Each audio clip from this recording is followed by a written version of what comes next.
शुक्लांबरधरं विष्णुं शशिवर्णं चतुर्भुजं प्रसन्नवदनं ध्यायेत् सर्वविघ्नोपशान्तये। व्यासं वसिष्ठनप्तारं शक्तै पौत्रमकल्मषं पराशरात्मजं वन्दे शुकतातं तपोनिधिं। व्यासाय विष्णुरूपाय व्यासरूपाय विष्णवे नमो वै ब्रह्मनिधये वासिष्ठाय नमो नमः। अविकाराय शुद्धाय नित्याय परमात्मने सदैकरूपरूपाय विष्णवे सर्वजिष्णवे। यस्य स्मरणमात्रेण जन्म संसारबन्धनात् विमुच्यते नमस्तस्मै विष्णवे प्रभविष्णवे। ॐ नमो विष्णवे प्रभविष्णवे। श्रीवैशम्पायन उवाच श्रुत्वा धर्मानशेषेण पावनानि च सर्वशः युधिष्ठिरः शान्तनवं पुनरेवाभ्यभाषत। युधिष्ठिर उवाच किमेकं दैवतं लोके किं वाप्येकं परायणं स्तुवन्तः कं कमर्चन्तः प्राप्नुयुर्मानवा शुभम्। को धर्मः सर्वधर्माणां भवतः परमो मतः किं जपन्मुच्यते जन्तुर्जन्म संसारबन्धनात्।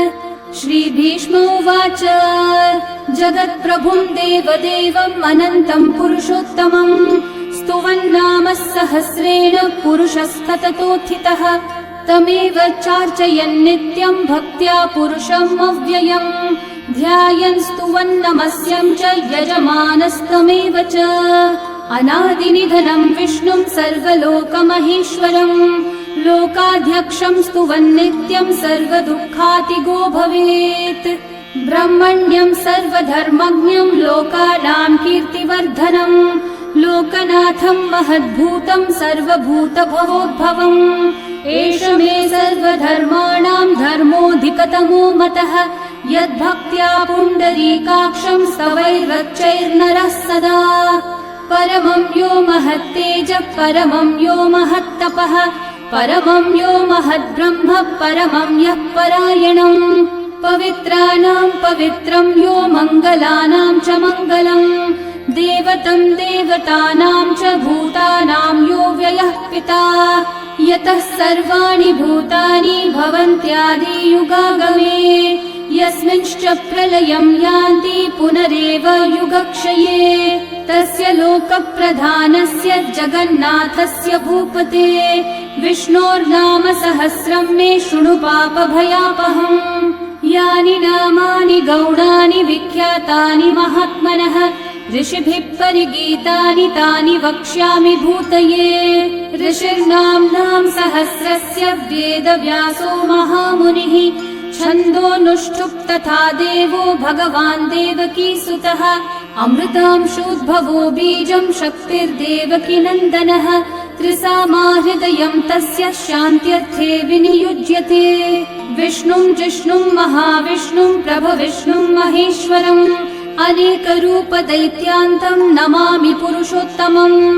अस्य श्रीविष्णोर्दिव्यसहस्रनामस्तोत्रमहामन्त्रस्य श्रीवेदव्यासो भगवान् ऋषिः अनुष्ठुप्छन्दः श्रीमहाविष्णुः परमात्मा श्रीमन्नारायणो देवता अमृतांशोद्भवो भानुरिति बीजम् देवकी नन्दनः सृष्टेति शक्तिः उद्भवक्षोभणो देव इति परमो मन्त्रः शङ्ख बृन्नन्दकी चक्रीति कीलकम् शार्ङ्गधन्वा गदाधर इति अस्त्रम् रथाङ्गपाणिरक्षोभ्य इति नेत्रम् त्रिसामा सामगः सामेति कवचम् आनन्दं परब्रह्मेति योनिः ऋतुः सुदर्शनः काल इति दिग्बन्धः श्रीविश्वरूप इति ध्यानम् श्रीमहाविष्णुः प्रीत्यर्थे सहस्रनाम जपे विनियोगः।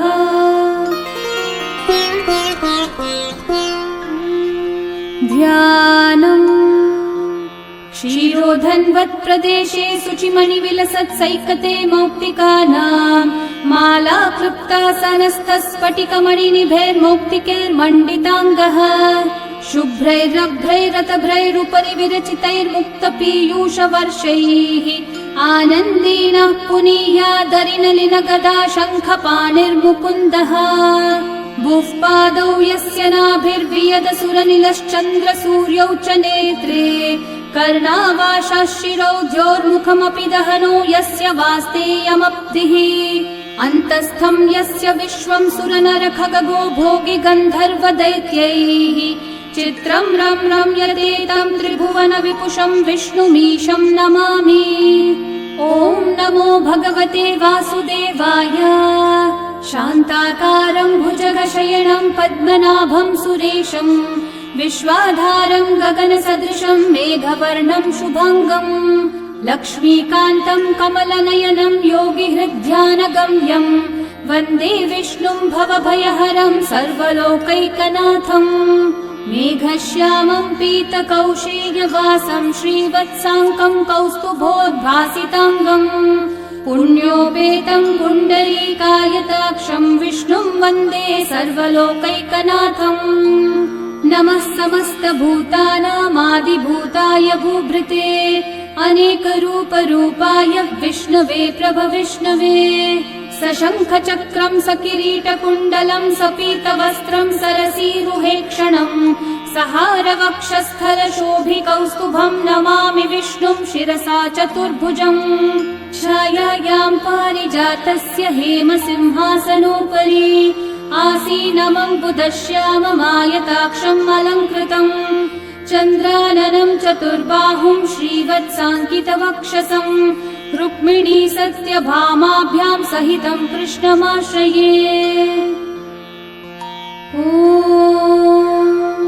विश्वं विष्णुर्वषट्कारो भूतभव्यभवत्प्रभुः भूतकृद्भूतभृद्भावो भूतात्मा भूतभावनः भूतात्मा परमात्मा च मुक्तानां परमागतिः अव्ययः पुरुषः साक्षी क्षेत्रज्ञोऽक्षर एव च योगो योगविदां नेता प्रधानः पुरुषेश्वरः नारसिंहः वपुः श्रीमान् केशवः पुरुषोत्तमः सर्वः शर्वः शिवस्थाणुर्भूतादिर्निधिरव्ययः सम्भवो भावनो भर्ता प्रभवः प्रभुरीश्वरः स्वयंभू शम्भुरादित्यः पुष्कराक्षो महास्वनः अनादिनिधनो धाता विधाता धातुरुत्तमः अप्रमेयो ऋषिकेशः पद्मनाभोऽमरः प्रभुः विश्वकर्मा मनुस्त्वष्टा स्थविष्ठस्थविरो ध्रुवः अग्राह्यः शाश्वतः कृष्णो लोहिताक्षः प्रतर्दनः प्रभुतस्त्रिककुब्धामः पवित्रं मङ्गलं परम् ईशानः प्राणदः प्राणो ज्येष्ठः श्रेष्ठः प्रजापतिः हिरण्यगर्भो भूगर्भो माधवो मधुसूदनः ईश्वरो विक्रमी धन्वी मेधावी विक्रमक्रमः अनुत्तमो दुराधर्षः कृतज्ञः कृतिरात्मवान् सुरेशः शरणं शर्म विश्वरेतः प्रजाभवः अहः संवत्सरो व्याळः प्रत्ययः सर्वदर्शनः अजः सर्वेश्वरः सिद्धिः सिद्धिः सर्वादिरच्युतः वृषा कपिरमेयात्मा सर्वयोगविनिःसृतः वसुर्वसुमना सत्यः समात्मा संमितः समः अमोघः पुण्डरीकाक्षो वृषकर्मा वृषाकृतिः रुद्रो बहुशिरा बभ्रुर्विश्वयोनिःशुचिश्रवाः अमृतः शाश्वतस्थाणुर्वरारोहो महातपाः सर्वगः सर्वविद्भानुर्विश्वक्सेनो जनार्दनः वेदो वेदविदव्यङ्गो वेदाङ्गो वेदवित्कविः लोकाध्यक्षः सुराध्यक्षो धर्माध्यक्षः कृताकृतः चतुरात्मा चतुर्व्यूहश्चतुर्दंष्ट्रश्चतुर्भुजः भ्राजिष्णुर्भोजनं भोक्ता सहिष्णुर्जगदादिजः अनघो विजयो जेता विश्वयोनिः पुनर्वसुः उपेन्द्रो वामनः प्रांशुरमोघः शुचिरूर्चितः अतीन्द्रः सङ्ग्रहः सर्गो धृतात्मा नियमो यमः वेद्यो वैद्यः सदा योगी वीरः माधवो मधुः अतीन्द्रियो महामायो महोत्साहो महाबलः महाबुद्धिर्महावीर्यो महाशक्तिर्महाद्युतिः अनिर्देश्य वपुः श्रीमान् अमेयात्मा महाधृतक् महेश्वासो महीभर्ता श्रीनिवासः सतां गतिः अनिरुद्धः सुरानन्दो गोविन्दो गोविदाम्पतिः मरीचिर्दमनोहंसः सुपर्णो भुजगोत्तमः हिरण्यनाभः सुतपः पद्मनाभः प्रजापतिः अमृत्युः सर्वदृक्सिंहः सन्धाता सन्धिमान् स्थिरः अजो दुर्मशनः शास्ता विश्रुतात्मा सुरारिः गुरुर्गुरुतमो धामः सत्यः सत्यः पराक्रमः निमिषो निमिषस्रग्विवाचस्पतिरुदारधीः अग्रणीर्ग्रामणी श्रीमान् न्यायो नेता समीरणः सहस्रमूर्धा विश्वात्मा सहस्राक्षः सहस्रपात् आवर्तनो निवृत्तात्मा संवृतः सम्प्रमर्दनः अहः संवर्तको वह्निरनिलो धरणीधरः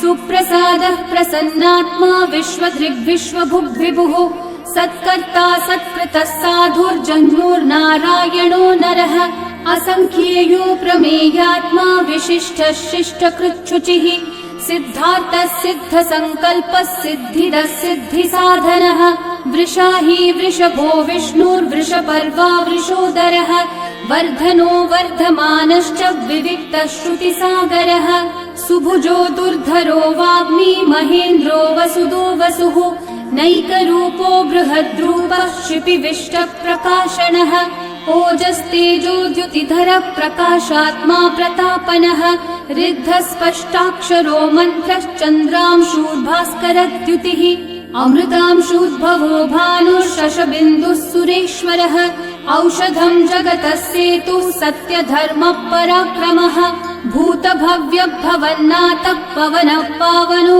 नलः कामः कामकृत्कान्तः कामः कामप्रदः प्रभुः युगादिकृद्युगावर्तो नैकमायो महाशनः अदृश्यो व्यक्तरूपश्च सहस्रजिदनन्तजित् इष्टो विशिष्टशिष्टेष्ठः शिखण्डी नहुषो वृषः क्रोधः क्रोधकृत्कर्ता विश्वबाहुर्महीधरः अच्युतः प्रथितः प्राणः प्राणदो वासवानुजः अपान्निधिरधिष्ठानम् अप्रमत्तः प्रतिष्ठितः स्कन्दस्कन्दद्धरो धुर्यो वरदो वायुवाहनः वासुदेवो बृहद्भानुरादिदेवः पुरन्दरः अशोकस्थारणस्थारः शूरः शौरिर्जनेश्वरः अनुकूलः शतावर्तः पद्मी पद्मनिभीक्षणः पद्मनाभोरविन्दाक्षः पद्मगर्भः शरीरभृत् महर्धिरिग्धो वृद्धात्मा महाक्षो गरुडध्वजः अतुलः शरभो भीमः समयज्ञो हविर्हरिः सर्वलक्षणलक्षण्यो लक्ष्मीवान् समितिञ्जयः विक्षरो रोहितो मार्गो हेतुर्दामोदरः सहः महीधरो महाभागो वेगवानमिताशनः उद्भवक्षोभणो देवः श्रीगर्भः परमेश्वरः करणं कारणं कर्ता विकर्ता गहनो गुहः व्यवसायो व्यवस्थानः संस्थानस्थानदो ध्रुवः परर्धि परमस्पष्टः तुष्टः पुष्टः शुभेक्षणः रामो विरामो विरतो मार्गो नेयो नयो नयः वीरशक्तिमतां श्रेष्ठा धर्मो धर्मविदुत्तमः वैकुण्ठः पुरुषः प्राणः प्राणदः प्रणवपृथुः हिरण्यगर्भः शत्रुघ्नो व्याप्तो वायुरधोक्षजः ऋतुः सुदर्शनः कालः परमेष्ठी परिग्रहः उग्रः संवत्सरो दक्षो विश्रामो विश्वदक्षिणः विस्तारस्थावरस्थाणुः प्रमाणं बीजमव्ययम् अर्थोऽनर्थो महाकोशो महाभोगो महाधनः अनिर्विण्णस्थविष्ठो भूर्धर्मयूपो महामखः नक्षत्रनेमिर्नक्षत्री क्षामः समीहनः यज्ञयुज्यो महेज्यश्च क्रतुः सत्रं सतां गतिः सर्वदर्शी विमुक्तात्मा सर्वज्ञो ज्ञानमुत्तमम् सुव्रतः सुमुखः सूक्ष्मः सुघोषः सुखदः सुहृत् मनोहरो जितक्रोधो वीरबाहुर्विदारणः स्वापनः स्ववशो व्यापी नैकात्मा नैककर्मकृत् वत्सरो वत्सलो वत्सी रत्नगर्भो धनीश्वरः धर्मगुग्धर्मकृद्धर्मी सदसक्षरमक्षरम् अविज्ञाता सहस्रांशूर्विधाता कृतलक्षणः गभस्तिनेमि सत्त्वस्थः सिंहो भूतमहेश्वरः आदिदेवो महादेवो देवेशो देवभृद्गुरुः उत्तरो गोपतिर्गोप्ता ज्ञानगम्यः पुरातनः शरीरभूतभृद्भोक्ता कपीन्द्रो भूरि दक्षिणः सोमपोमृतपः सोमः पुरुजित्पुरुसत्तमः विनयोजयः सत्यसन्धो दाशारः सात्वतां पतिः जीवो विनयिता साक्षी मुकुन्दोमितविक्रमः अम्भो निधिरनन्तात्मा महोदधिशयोऽन्तकः अजो महार्हः स्वाभाव्यो जिता मित्रप्रमोदनः आनन्दो नन्दनो नन्दः सत्यधर्मा त्रिविक्रमः महर्षि कपिलाचार्य कृतज्ञो मेदिनीपतिः त्रिपदस्त्रिदशाध्यक्षो महाशृङ्गकृतान्तकृत् महावराहो गोविन्दः सुषेणः कनकाङ्गदे गुह्यो गभीरो गहनो गुप्तश्चक्रगदाधरः वेधास्वाङ्गोजितः कृष्णो दृढसङ्कर्षणोच्युतः वरुणो वारुणो वृक्षः पुष्कराक्षो महामनाः भगवान् भगहानन्दी वनमाली हलायुधः आदित्यो ज्योतिरादित्यः सहिष्णुर्गतिसत्तमः सुधन्वाखण्ड परशुर्दारुणो द्रविणप्रदः दिवस्पृक्सर्वदृग्व्यासो वाचस्पतिरयो निजः त्रिसामासामगः सामन्निर्वाणम् भेषजम्भिषक् सन्न्यासकृच्छमः शान्तो निष्ठा शान्तिपरायणम् शुभाङ्गः शान्तिदः सृष्टा कुमुदः कुवलेशयः गोहितो गोपतिर्गोप्ता वृषभाक्षो वृषप्रियः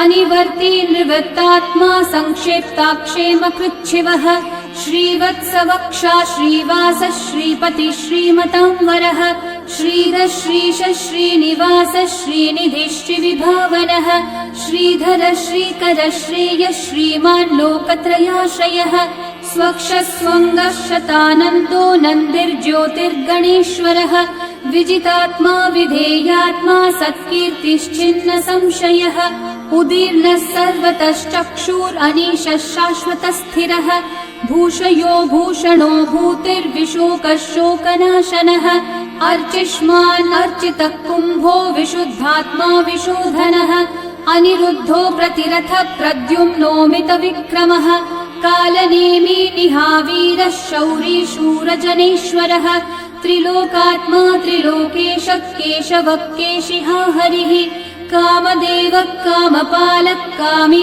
कान्तः कृतागमः अनिर्देश्य वपुर्विष्णु वीरोऽनन्तो धनञ्जयः ब्रह्मण्यो ब्रह्मकृद् ब्रह्मा ब्रह्म ब्रह्म विवर्धनः ब्रह्मविद् ब्राह्मणो ब्रह्मी ब्रह्मज्ञो ब्राह्मणप्रियः महाकर्मो महाकर्मा महातेजा महोरगः महाक्रतुर्महायज्वा महायज्ञो महाहविः स्तव्यस्तव प्रियस्तोत्रम् स्तुतिस्तोतारणप्रियः पूर्णपूरयिता पुण्यकीर्तिरणामयः मनोजवस्तीर्थकरो वसुरेता वसुप्रदः वसुप्रदो वासुदेवो वसुर्वसुमनाहविः सद्गति सत्कृति सत्ता सद्भूति सत्परायणः शूरसेनो यदुश्रेष्ठः सन्निवासः सुयामुनः भूता वासो वासुदेवः सर्वासु निलयो नलः दर्पः दर्पदो दृप्तो दुर्धरोऽथा पराजितः विश्वमूर्तिर्महामूर्तिर्दीप्तमूर्तिरमूर्तिमान् अनेकमूर्तिरव्यक्तः शतमूर्तिशताननः एकोनैकः स वक्कः किं यतत्पदमनुत्तमम् लोकबन्धुर्लोकनाथो माधवो भक्तवत्सलः सुवर्णवर्णो हेमाङ्गो वराङ्गश्चन्दनाङ्गदे वीरः विषमः शून्यो घृताशीरचलश्चलः अमानी मानदो मान्यो लोकस्वामी त्रिलोकधृक् सुमेधा मेधजो धन्यः सत्यमेधाधराधरः तेजो वृषो द्युतिधरः सर्वशस्त्रभृताम्बरः प्रग्रहो निग्रहो व्यग्रो नैकः शृङ्गो गदाग्रजः चतुर्मूर्तिश्चतुर्बाहुश्चतुर्व्यूहश्चतुर्गतिः चतुरात्मा चतुर्भावश्चतुर्वेदविदेकपात् समावर्तो निर्वृत्तात्मा दुर्जयो दुरतिक्रमः दुर्लभो दुर्गमो दुर्गो दुरावासो दुरारिहा शुभाङ्गो लोकसारङ्गः सुतन्तुस्तन्तुवर्धनः इन्द्रकर्मा महाकर्मा कृतकर्मा कृतागमः उद्भवः सुन्दर सुन्दो रत्ननाभः सुलोचनः अर्को वाजस्सनः शृङ्गी जयन्तः सर्वविजयी सुवर्णबिन्दु रक्षोभ्यः सर्ववागीश्वरेश्वरः महाहृदो महाकर्तो महाभूतो महानिधिः कुमुदः कुन्दरः कुन्दः पर्जन्यः पावनो निलः अमृताशोऽमृतवपुः सर्वज्ञः सर्वतोमुखः सुलभः सुव्रतः सिद्धः शत्रुजिच्छत्रुतापनः न्यग्रोधोदम्बरोऽश्वत्थः चाणूर्रान्ध्रनिषूदनः सहस्रार्ची सप्तजिह्वा सप्तैधा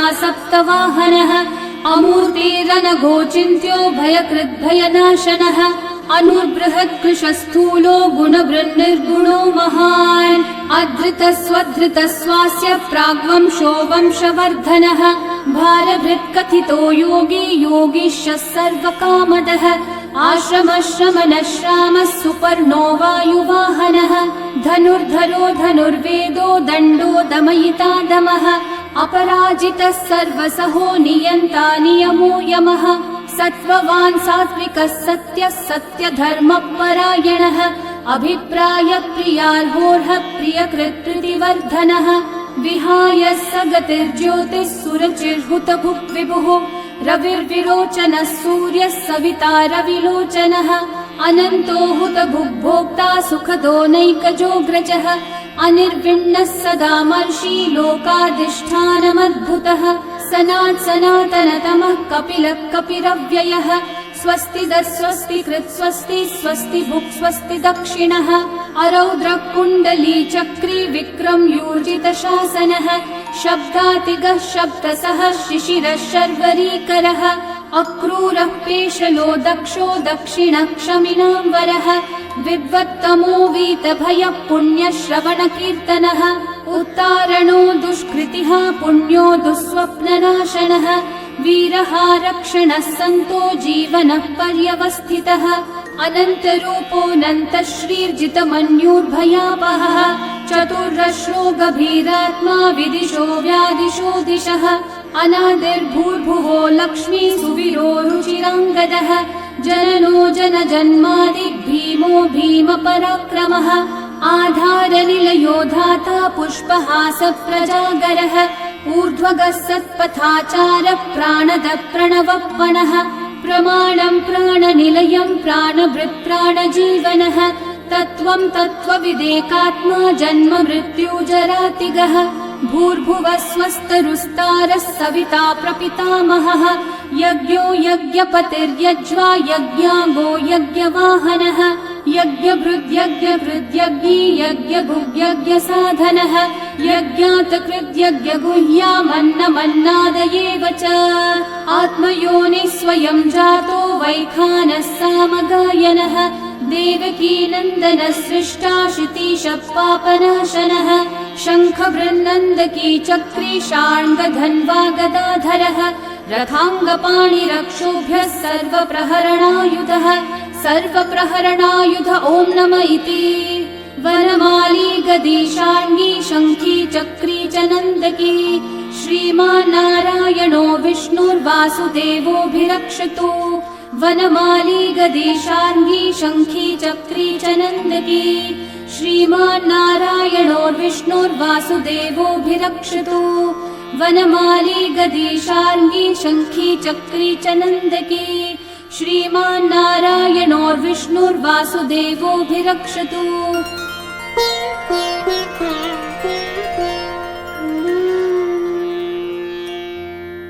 इतीदं कीर्तनीयस्य केशवस्य महात्मनः नाम्नां सहस्रं दिव्यानामशेषेण प्रकीर्तितम्। य इदं शृणुयान् नित्यं यश्चापि परिकीर्तयेत् नाशुभं प्राप्नुयात् किञ्चित् सोमुत्रेह च मानवः। वेदान्तगो ब्राह्मणः स्यात् क्षत्रियो विजयी भवेत् वैश्यो धनसमृद्धः स्यात् शूद्रः सुखमवाप्नुयात् धर्मार्थी प्राप्नुयात् धर्मम् अर्थार्थी चार्थमाप्नुयात् कामानवाप्नुयात् कामी प्रजार्थी चाप्नुयात् प्रजाम्। भक्तिमान् यः सदोत्थाय शुचिस्तद्गतमानसः सहस्रं वासुदेवस्य नाम्नामेतत् प्रकीर्तयेत्। यशः प्राप्नोति विपुलं याति प्राधान्यमेव च अचलां श्रियमाप्नोति श्रेय प्राप्नोत्यनुत्तमम्। न भयं क्वचिदाप्नोति वीर्यं तेजश्च विन्दति भवत्यरोगो द्युतिमान् बलरूपगुणान्वितः। रोगार्तो मुच्यते रोगात् बद्धो मुच्येत बन्धनात् भयान् मुच्येत भीतस्थो मुच्येतापन्न आपदः। दुर्गान्यतितरत्याशु पुरुषः पुरुषोत्तमम् स्तुवन्नाम सहस्रेण नित्यं भक्ति समन्वितः। वासुदेवाश्रयो मर्त्यो वासुदेवपरायणः सर्वपाप विशुद्धात्मा याति ब्रह्म सनातनम्। न वासुदेव भक्तानामशुभं विद्यते क्वचित् जन्म मृत्यु जरा व्याधि भयं नैवोपजायते। इमं स्तवमधीयानः श्रद्धा भक्ति समन्वितः युज्येतात्मसुखः शान्ति श्रीधृति स्मृति कीर्तिभिः। न क्रोधो न च मात्सर्यं न लोभो नाशुभा मतिः भवन्ति कृतपुण्यानां भक्तानां पुरुषोत्तमे। द्यौस चन्द्रार्कनक्षत्राखं दिशो भूर्महो दधिः वासुदेवस्य वीर्येण विदतानि महात्मनः। ससुरासुरगन्धर्वं स यक्षोरगराक्षसम् जगद्वशे वर्ततेदं कृष्णस्य सचराचरम्। इन्द्रियाणि मनोबुद्धिः सत्त्वं तेजो बलं द्युतिः वासुदेवात्मकन्याहुः क्षेत्रं क्षेत्रज्ञ एव च। सर्वागमानामाचार प्रथमं परिकल्पते आचार प्रभवो धर्मो धर्मस्य प्रभुरच्युतः। ऋषयः पितरो देवा महाभूतानि धातवः जङ्गमा जङ्गमं चेदं जगन्नारायणोद्भवम्। योगो ज्ञानं तथा साङ्ख्यं विद्या शिल्पादिकर्म च वेदाः शास्त्राणि विज्ञानमेतत् सर्वं जनार्दनात्। एको विष्णुर्महद्भूतं पृथक् भूतान्यनेकशः त्रीन् लोकान् व्याप्य भूतात्मा भुङ्क्ते विश्वभुगव्ययः। इमं स्तवं भगवतो विष्णोर्व्यासेन कीर्तितम् पठेद्य इच्छेत् पुरुषः श्रेयः प्राप्तुं सुखानि च। विश्वेश्वरमजं देवं जगतः प्रभुमव्ययम् भजन्ति ये पुष्कराक्षं न ते यान्ति पराभवम् न ते यान्ति पराभवम्। ॐ नमः इति। अर्जुनोवाच पद्मपत्र विशालाक्ष पद्मनाभः सुरोत्तम भक्तानामनुरक्तानां त्राता भव जनार्दन। श्रीभगवानुवाच यो मां नाम सहस्रेण स्तोतुमिच्छति पाण्डव सोऽहमेकेन श्लोकेन स्तुत एव न संशयः स्तुत एव न संशय। ॐ नमः इति। व्यास उवाच वासनाद्वासुदेवस्य वासितं भुवनत्रयम् सर्वभूतनिवासोऽसि वासुदेव नमोऽस्तु ते। श्रीवासुदेव नमोऽस्तु त। ॐ नमः इति। पार्वत्योवाच केनोपायेन लघुना विष्णोर्नाम सहस्रकम् पठ्यते पण्डितेर्नित्यं श्रोतुमिच्छाम्यहं प्रभो। ईश्वरोवाच श्रीराम राम रामेति रमे रामे मनोरमे सहस्रनाम तत्तुल्यं राम नाम वरानने। श्रीराम राम रामेति रमे रामे मनोरमे सहस्रनाम तत्तुल्यं राम नाम वरानने। श्रीराम राम रामेति रमे रामे मनोरमे सहस्रनाम तत्तुल्यं रामनाम वरानने श्रीरामनाम वरानन ॐ नम इति ब्रह्म उवाच नमोऽस्त्वनन्ताय सहस्रमूर्तये सहस्रपादाक्षि शिरोरुबाहवे सहस्रनाम्ने पुरुषाय शाश्वते सहस्रकोटियुगधारिणे नमः सहस्रकोटियुगधारिण ॐ नम इति सञ्जय उवाच यत्र योगेश्वर कृष्णो यत्र पार्थो धनुर्धरः तत्र श्रीर्विजयो भूतिर्ध्रुवा नीतिर्मतिर्मम श्रीभगवानुवाच अनन्याश्चिन्तयन्तो मा ये जनाः पर्युपासते तेषां नित्याभियुक्तानां योगक्षेमं वहाम्यहम् परित्राणाय साधूनां विनाशाय च दुष्कृतां धर्म संस्थापनार्थाय सम्भवामि युगे युगे आर्ता विषण्णा शिथिलाश्च भीता घोरेषु च व्याधिषु वर्तमानाः संकीर्त्य नारायण शब्दमात्रं विमुक्तदुःखा सुखिनो भवन्तु कायेन वाचा मनसैन्द्रियैर्वा बुद्ध्यात्मना वा प्रकृते स्वभावात् करोमि यद्यत् सकलं परस्मै नारायणायेति समर्पयामि। श्री विष्णु सहस्रनाम स्तोत्रम् सम्पूर्णम्।